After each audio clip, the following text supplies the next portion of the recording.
할렐루야. 오늘은 2024년 부활주일입니다. 우리 모두 주님의 부활을 나의 부활로 믿고 소망하는 여러분이 되어주시기를 간절히 소망합니다. 여러분, 우리가 사는 세상에서 아마도 영광을 싫어하는 사람은 아무도 없을 것입니다. 한 걸음 더 나아가 그 영광을 영원토록 누리는 삶이 있다면 그것을 얻으려고 애쓰는 사람들이 많을 것입니다. 그런데 이상하게도요, 그 영광을 영원토록 누리는 삶에 이르는 길이 있음에도 불구하고 얻으려고 애쓰는 사람들이 많지 않다는 것입니다. 더욱이 이 사실을 잘 알고 믿는다고 하는 그리스도인들조차도 얻으려고 애쓰지 않는다는 것입니다. 여러분은 왜 그런지 이유를 아십니까? 그 이유는 한 가지입니다. 그 영광의 길이 고난의 언덕 너머에 있기 때문입니다. 여러분, 죽음이 있으면요, 부활도 있습니다. 죽음이 없으면 부활도 없을 것입니다. 죽지도 않았는데 다시 살 수는 없지 않겠습니까? 사람들은 죽기를 싫어하고 거부하면서도 부활의 영광을 찾아오고 싶어하며 고난의 길을 싫어하고 피하면서도 영광의 멸류관을 받고 싶어합니다. 이 죽음의 길과 고난의 길이란 예수님께서 말씀하신 대로 자기 십자가를 지는 것이며 또 자기를 부인하는 길입니다. 그래서 2024년 주님의 부활을 기념하는 이 아침에 주님께서 이루신 부활의 영광이 우리에게 부활의 소망이 될 수 있는 방법을 한번 찾아보려고 합니다. 바로 오늘 본문 말씀이 우리가 이루게 될 부활의 과정이 어떤 것인지를 잘 보여주고 있습니다. 이것은 이 세상의 어떤 종교도 가지고 있지 못하며 흉내도 내지 못하는 가장 위대한 보배이며 진리입니다. 그러게 이 자리에 계신 여러분 모두가 이 영광된 부활의 삶을 소유할 수 있기를 간절히 바랍니다. 먼저 주님이 이루신 부활의 영광을 내 것으로 만들려면 그 부활의 영광이 무엇이며 어떻게 얻어지는가를 먼저 알아야 합니다. 오늘 본문 14절에 있는 말씀을 보면요, 우리가 예수께서 죽으셨다가 다시 살아나심을 믿을진대 이와 같이 예수 안에서 자는 자들도 하나님이 그와 함께 데리고 오시리라 라고 하였습니다. 여기서 예수께서 죽으셨다가 다시 살아나심이란 표현은 예수님께서 가신 고난의 길과 그 길을 지나서 이루게 되는 부활의 영광을 나타내고 있습니다. 그리고 이와 같이라는 연결부는 예수님이 이루신 부활의 영광을 누릴 수 있는 사람이 누구인지를 나타내고 있습니다. 예수님이 이루신 부활의 영광을 누릴 수 있는 사람은 예수 안에서 자는 자들이라는 것입니다. 그러게 우리는 지금 예수께서 죽으셨다가 다시 살아나시니 구체적으로 무엇을 말하고 있는지를 잘 알아내야 합니다.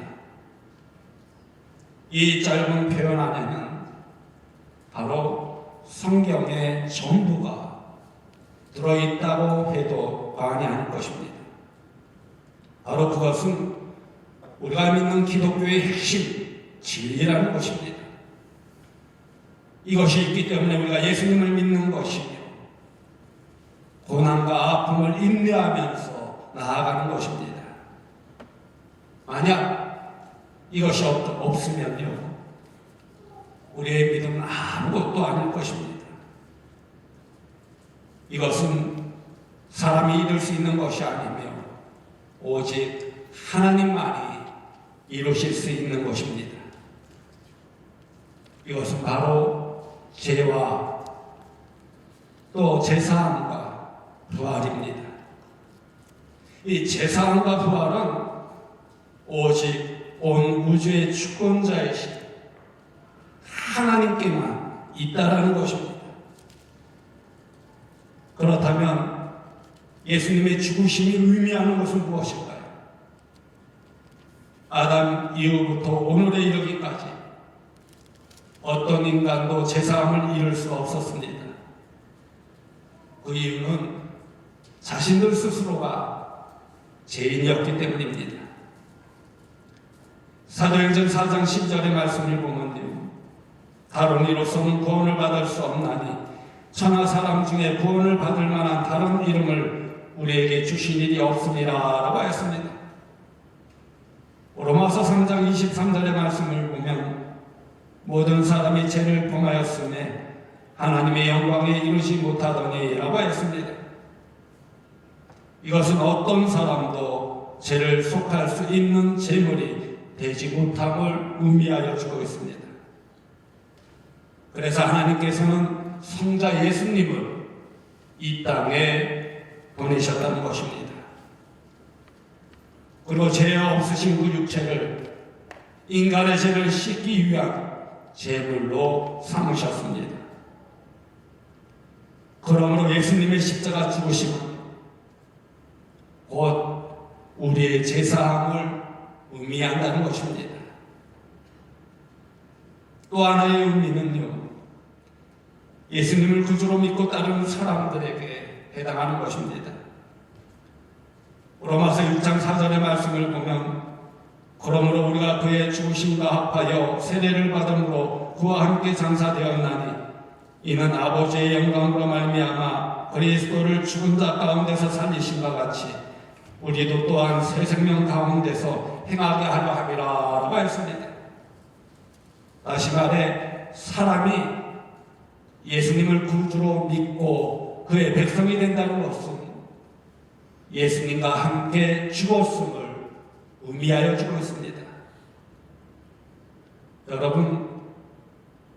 여러분 중에 죽음이 무엇인지를 모르시는 분 계십니까?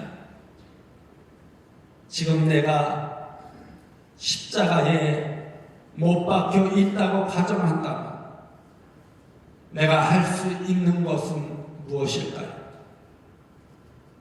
지금 내가 할 수 있는 것은 오직 죽음을 기다리는 것도 아무것도 할 수 없다는 것입니다. 그렇다면 내가 죽었으니 무기력하게 예수님만 바라보고 있어야 할까요? 아니라는 것입니다.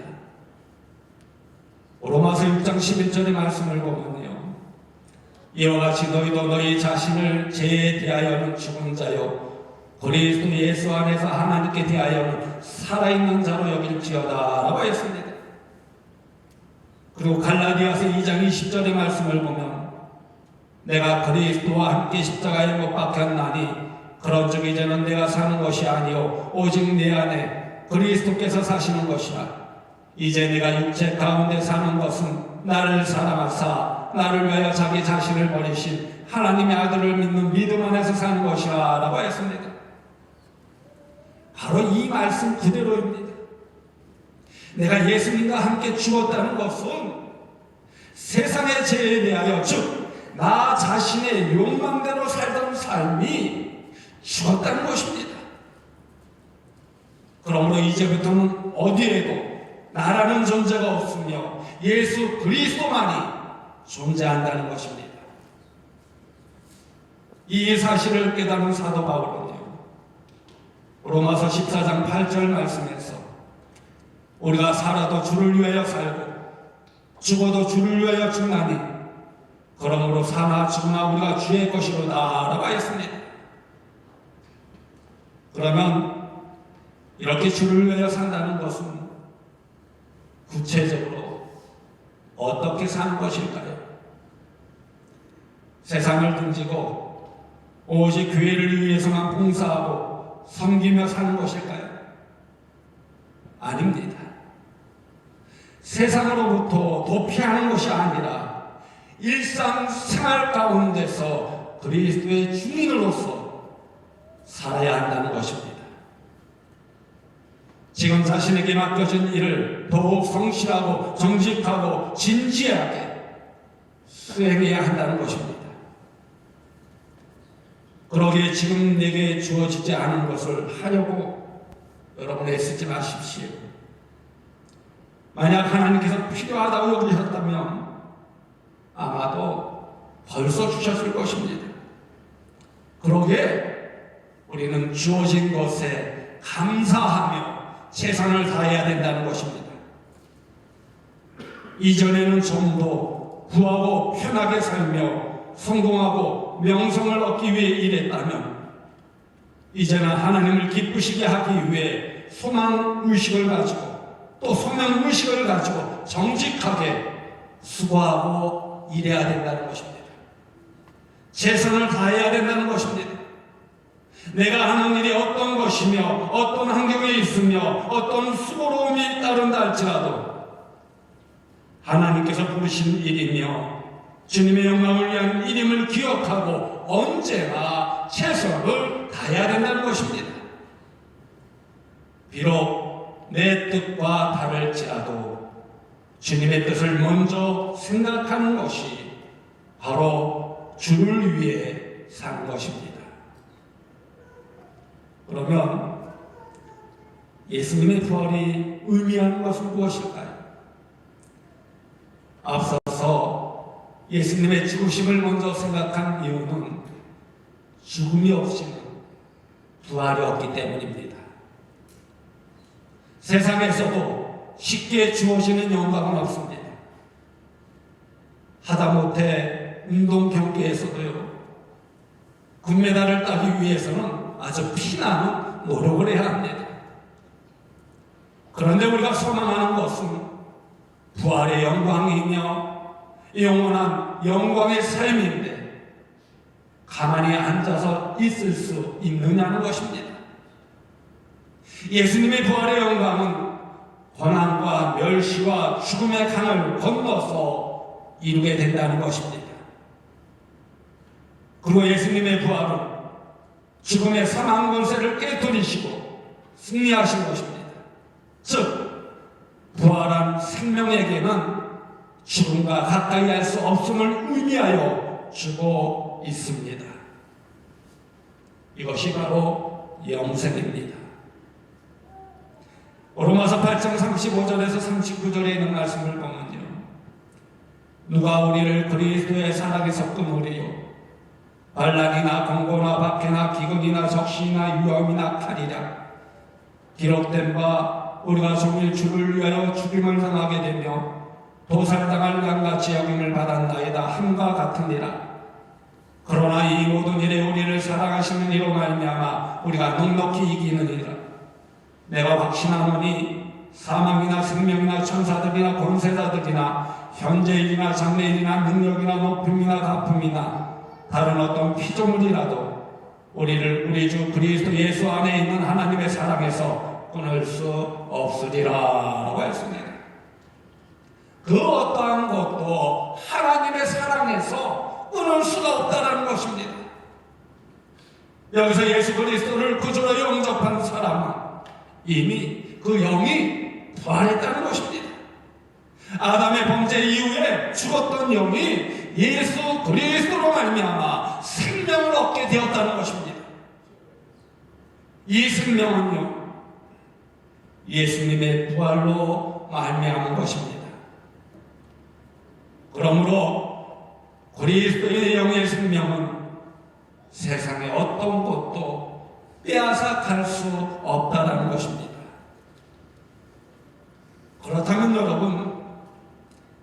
여러분은 이 사실을 확신하며 살고 있습니까?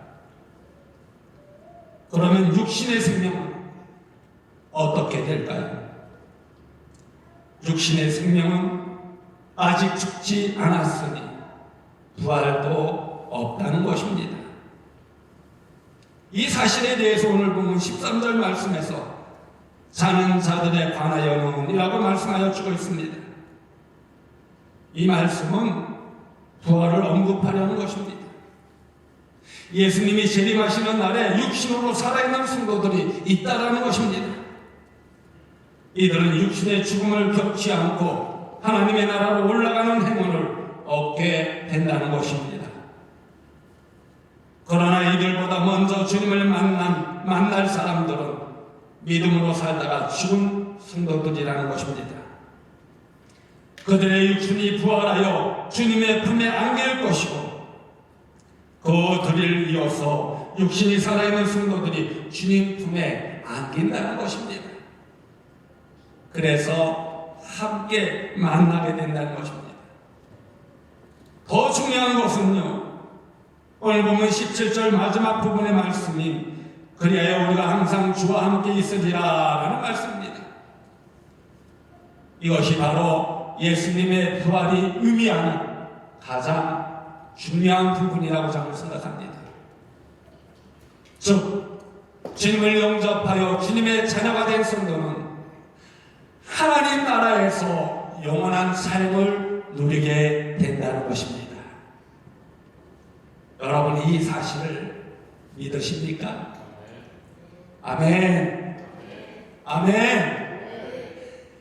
주님을 영접하여 주님의 자녀가 된 사람은 하나님 나라에서 영원한 삶을 누리게 된다는 거예요. 요한계시록 22장 5절 말씀해 보면요, 다시 밤이 없겠고 등불과 햇빛이 쓸데없으니 이는 주 하나님이 그들에게 비치심이라 그들이 세세토록 왕노로 타리로다 라고 했습니다. 그러므로 예수님의 부활이 의미하는 것은 나의 부활이며 하나님의 자녀로서의 영원한 삶이기에 예수님은 부활의 첫 열매가 되셨다고 하였습니다. 그러기에 우리는 하늘의 소망을 꿈꾸며 살아가야 된다는 것입니다. 지금 내가 살면서 아무리 힘들고 어려워도 우리는 부활의 주님을 믿기에 소망을 가지고 살아가야 된다는 거예요. 하늘의 상급을 바라보며 살아가야 된다는 거예요. 그러기에 남은 시간 최선을 다해야 된다는 것입니다. 자기에게 맡겨진 일에 최선을 다할 때 우리는 부활의 참된 기쁨을 누릴 뿐만 아니라 소망 중에 승리하게 된다는 것입니다. 이 소망이 여러분의 있기를 간절히 바랍니다. 마지막으로 예수님의 부활이 나의 부활의 소망이 되어 온전히 이루어질 때까지 우리는 힘써야 할 것이 있습니다. 그것은 우리가 하나님 나라에 이를 때까지 오직 주님만을 바라보면서 변함없이 헌신하는 삶을 살아가야 한다는 것입니다. 여러분, 간곡히 부탁드리는데요, 이 손으로 일하기를 힘쓰십시오. 그냥 어떻게 해서 재물을 얻을까, 그런 데 신경 쓰지 말고 손으로 일하는 일에 힘쓰십시오. 어떤 경우에는 경선이 도움을 받아야 하지만 가능하면 자립하십시오. 형제들에게 부담이 되지 않도록 노력하며 기회를 따라 열심히 일해야 된다는 것입니다. 또한 적은 것이라도 베풀고 돕는 사람이 되십시오. 어렵다고 항상 풍색하게 살지 말고 아주 적은 부분이라도 떼어서 나누며 도와주십시오. 두랩돈을 헌금한 가보처럼 사르밧의 여인처럼 궁핍할지라도 하나님이 원하시면 드릴 수 있는 결단력이 있어야 된다는 것입니다. 왜 그럴까요? 우리는 부활의 소망을 믿기 때문입니다. 하늘의 상급을 바라보기 때문입니다. 그리고 고생한 일, 대접받는 일, 발에 먼지 묻히지 않는 일이 편하고 좋을 줄 알지만 부활의 소망이 있는 성도는요, 설성수범하여 헌신해야 합니다. 때로는 고난이 다가오고 실패의 길이 있을지라도, 자적이 올 때도, 손해를 보고 억울하게 매맞을지라도, 멸시와 천대를 당할지라도 우리는 솔선수범하며 하나님의 자녀답게 살아야 된다는 것입니다. 비록 이런 상황이 닥친다 할지라도 변함없이 주님께 헌신할 수 있는 것은 세상의 무엇과도 바꿀 수 없는 하늘의 상급이 있기 때문이라는 것입니다. 그러기에 이 세상에서 겪는 어려움들은요, 영원한 하나님 나라에서 받을 영광과 좋기 비교할 수 없을 것입니다. 능히 어떠한 희생도 치를 수가 없다라는 것입니다. 여러분, 이러한 각오와 결심으로 살아야 된다는 것입니다. 요즘 경제가 너무 힘들다고 합니다. 물가가 너무나 많이 치솟고 있습니다. 그래서 다들 힘들다는 말을 많이 합니다. 이럴 때일수록 우리는 부활의 소망 속에 살아가야 한다는 것입니다. 오직 주님만을 바라보며 하늘의 상급을 위해 나아가야 된다는 것입니다. 이것이 부활을 소망하는 성도가 살아가는 삶의 방식이라는 것입니다. 유명한 설교가였던 조지 히필드 목사님이 있습니다. 이 목사님에게 성도들이 이렇게 물었습니다. 만약 내일 주님이 오신다면 무엇을 하시겠습니까? 만약 내일 주님이 오신다면 무엇을 하시겠습니까? 제가 만약에 여러분에게 이렇게 질문한다면 여러분은 어떻게 대답하시겠습니까? 만약 내일 주님이 오신다면 무엇을 하시겠습니까? 그때 목사님은요, 내가 세워놓은 계획 그대로 신방하고 설교할 것입니다 라고 이야기했다고 합니다. 우리도 이처럼 주어진 자리에서 맡겨진 일에 최선을 다해야 된다는 것입니다. 그리고 우리의 죄를 위해 희생하신 주님의 사랑을 품으며 부활을 소망하는 삶을 살아서 언제 주님이 오셔서 우리를 부르더라도 자랑스럽게 주여 오시옵소서, 주여 오시옵소서 이렇게 고백할 수 있어야 된다는 것입니다.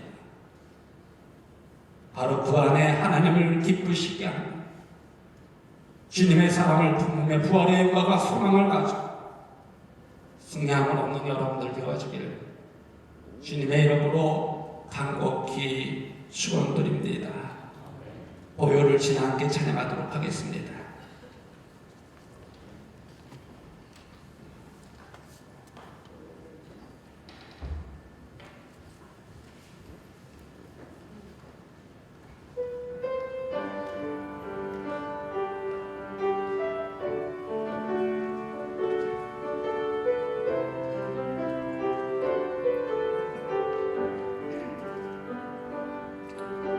보혈을 지나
보혈을 지나 하나님 품으로 보혈을 지나 아버지 품으로 보혈을 지나 하나님 품으로 한 걸음씩 나아가네. 존귀한 주보혈이 존귀한 주보혈이 내 영을 새롭게 하시네. 존귀한 주보혈이 내 영을 새롭게 하네. 여러분, 오늘은 2024년 부활주일입니다. 우리 모두 주님의 부활을 나의 부활로 믿고 소망하는 여러분이 되시기를 간절히 바랍니다. 그러기 위해 자신의 욕망을 죽이고 주님의 뜻을 먼저 생각하며 주를 위해 살아가야 한다고 했습니다. 그리고 하나님의 자녀로서의 영원한 삶을 바라보며 주님께 헌신해야 합니다.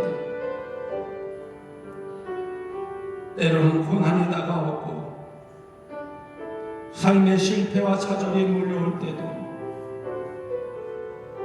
변함없이 주님께 헌신할 수 있는 삶이 바로 부활의 영광과 소망을 바라보며 사는 삶입니다. 그 삶을 통하여 부활하신 주님을 만나며 승리의 길, 소망의 길, 축복의 길을 걸을 뿐만 아니라 하늘의 상급을 쌓게 될 줄로 믿습니다. 그 안에서 더욱 하나님께 쓰임받는 여러분들이 되어주시기를 주님의 이름으로 간곡히 축원드립니다. 이 시간 다 같이 오늘 주신 말씀을 마음에 새기며 결단의 기도를 다 같이 드리도록 하겠습니다. 주여 아버지,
부활의 영광과 창소망을 주신 하나님, 우리의 죄를 위하여 예수 그리스도를 이 땅에 보내주셔서 사망 권세를 이기시고 부활 승천하게 하신 하나님을 찬양하며 경배합니다. 우리 모두 이 부활의 기쁨을 함께 나누며 하나님께 영광 돌리게 하여 주옵소서. 그리고 우리의 마음에 눈이 열려 오직 부활하신 주님만을 바라보게 하여 주옵소서. 그래서 다시 부활의 영광과 소망을 찾아 힘차게 주님이 인도하시는 길로 나아가게 하여 주옵소서. 그리고 하나님의 말씀에 순종함으로 부활하신 주님을 만나 다시 새로운 소망을 품으며 승리의 길, 축복의 길로 나아가게 하여 주옵소서. 그래서 주님의 사랑을 품으며 부활의 영광과 소망 속에 주님을 위하여 헌신하는 삶을 실천하게 하여 주옵소서. 그 안에서 부활의 증인이 되어 소망 가운데 승리하는 삶이 되게 하여 주옵소서. 우리를 위해 부활하신 예수님의 이름으로 감사하며 축복하며 기도드리옵나이다.